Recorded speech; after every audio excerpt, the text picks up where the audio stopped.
উনাকে শুধু বলবো যেদিন নাম ধরে বলবেন আপনার বাড়ির সামনে কালীঘাটে মঞ্চ বেঁধে আমি উত্তর দিয়ে আসবো। আমার নাম শুভেন্দু।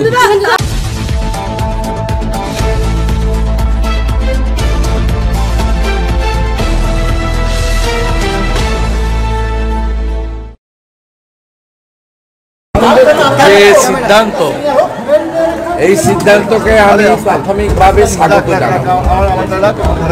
এই রাজ্যে যে কয়েকজন বিশিষ্ট নেতৃত্ব দীর্ঘদিন ধরে রাজনীতির সঙ্গে যুক্ত আছেন তাদের মধ্যে মাননীয় তাপস রায় অন্যতম এবং বিধানসভাতেও সুবক্তা ছিলেন।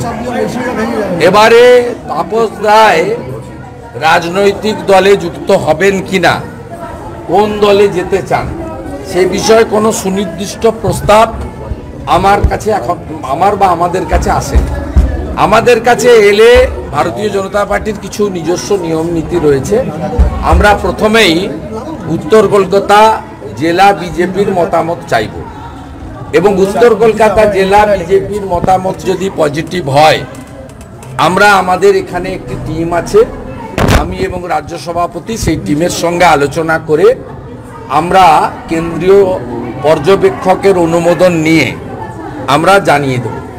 কিন্তু একটা কথা আমি বলতে পারি, রাজনৈতিক ময়দানে ভুল ত্রুটি অনেক কিছু থাকতে পারে, কিন্তু তাপস রায় এই রাজ্যের একজন বিশিষ্ট নেতৃত্ব এবং তিনি একটা সময় মন্ত্রী ছিলেন, 4-5 বার এমএলএ হয়েছেন, কলকাতা কর্পোরেশনের কাউন্সিলর এবং এমএমআইসি ছিলেন এবং বর্তমানেও তিনি ব্যারাকপুর সাংগঠনিক জেলা তৃণমূল কংগ্রেসের সভাপতির দায়িত্বে আছেন এবং তৃণমূল প্রতিষ্ঠা হওয়ার অনেক আগে থেকে তিনি ছাত্র রাজনীতি থেকে, ছাত্র পরিষদের তৎকালীন সভাপতি থেকে কয়েক দশক রাজনীতি করেছেন।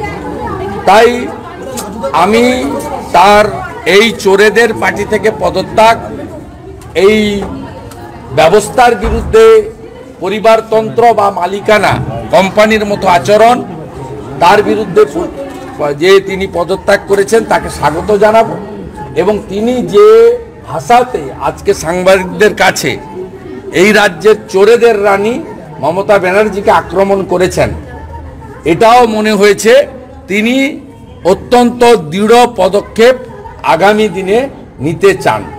বাকিটা রাজনৈতিক বিষয়, ওনার কাছ থেকে প্রস্তাব এলে উত্তর কলকাতা জেলা বিজেপিকে কনফিডেন্সে নিয়ে আমরা আমাদের সিদ্ধান্ত জানিয়ে দেব। আপনার নাম না করে গোটা বিষয়টার পেছনে আপনাকে দায়ী করছেন এবং বলছেন কোট অ্যান্ড কোট মাথাকে ধরবো, মাথাকে যা উত্তর দেওয়ার আমি দেবো।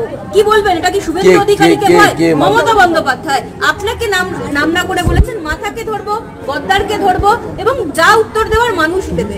এই দুটো তো আমার ক্ষেত্রে প্রযোজ্য নয়, কারণ ভারতীয় জনতা পার্টির বর্তমান মাথার নাম হচ্ছে নরেন্দ্র দামোদর দাস মোদী। আমি মাথা নিজে সেলফ ডিক্লেয়ার করতে পারি না, 1 নম্বর। আর দ্বিতীয় হচ্ছে গদ্দার যদি বলেন, গদ্দারটা তো উনি সবচেয়ে বেশি। রাজীব গান্ধী পরিচয় দিয়েছিলেন, রাজীব গান্ধীকে ছুরি মেরেছেন। অটল বিহারী বাজপেয়ী আশ্রয় দিয়েছিলেন, অটল বিহারী বাজপেয়ীকে বিশ্বাসঘাতকতা করেছেন। উনাকে শুধু বলবো যেদিন নাম ধরে বলবেন আপনার বাড়ির সামনে কালীঘাটে মঞ্চ বেঁধে আমি উত্তর দিয়ে আসবো। আমার নাম শুভেন্দু। আপনার যদি ক্ষমতা থাকে, তাকত থাকে, নিজেকে বিরাট ভাবেন, প্রধানমন্ত্রী হবেন, ক্ষমতা থাকলে নাম ধরে একটা সভাতে বলুন। নন্দীগ্রামে বলেছিলেন, জনগণ উত্তর দিয়েছে। আর মেদিনীপুরে তাম্রলিপ্তের মাটিতে আমাকে যত আক্রমণ করবেন তত বেশি ভোটে লোকসভা নির্বাচনে আপনি হারবেন।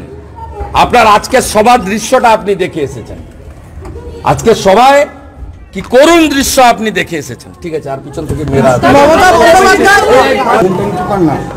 অপেন্ডেন্টটা 2020 19 ডিসেম্বরের পর থেকে এই তোলামূল 2020 1 ডিসেম্বর শ্যামবাজারের ট্যাবলার বাড়িতে প্রশান্ত কিশোর, মমতা ব্যানার্জির ভাইপো অভিষেক ব্যানার্জি, সৌগত রায় সুদীপ ব্যানার্জি আর সৌগত রায় লাউড স্পিকারে মমতা ব্যানার্জি পাটা ধরতে শুধু বাকি রাখেনি তৃণমূলে থাকার জন্য।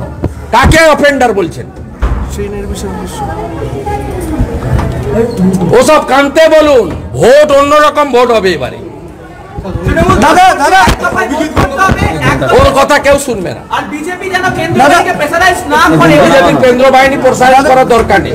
ওনাদের পাড়ায় পাড়ায় শাহজাহান আছে, আর কেন্দ্রীয় বাহিনীর দায়িত্ব এই শাহজাহানদেরকে ঘরে গর্তে ঢুকিয়ে ভোট করা। দাদা বিজেপির কিচ্ছু করতে হবে না। দাদা প্রধানমন্ত্রী মেট্রো অভিজিৎ গঙ্গোপাধ্যায়ের ব্যাপারে আমি কাল ক্লিয়ার করেছি, আগামীকাল উনি রিজাইন দেবেন। রিজাইন দেওয়ার পরে আমি ওনার সম্পর্কে বলবো।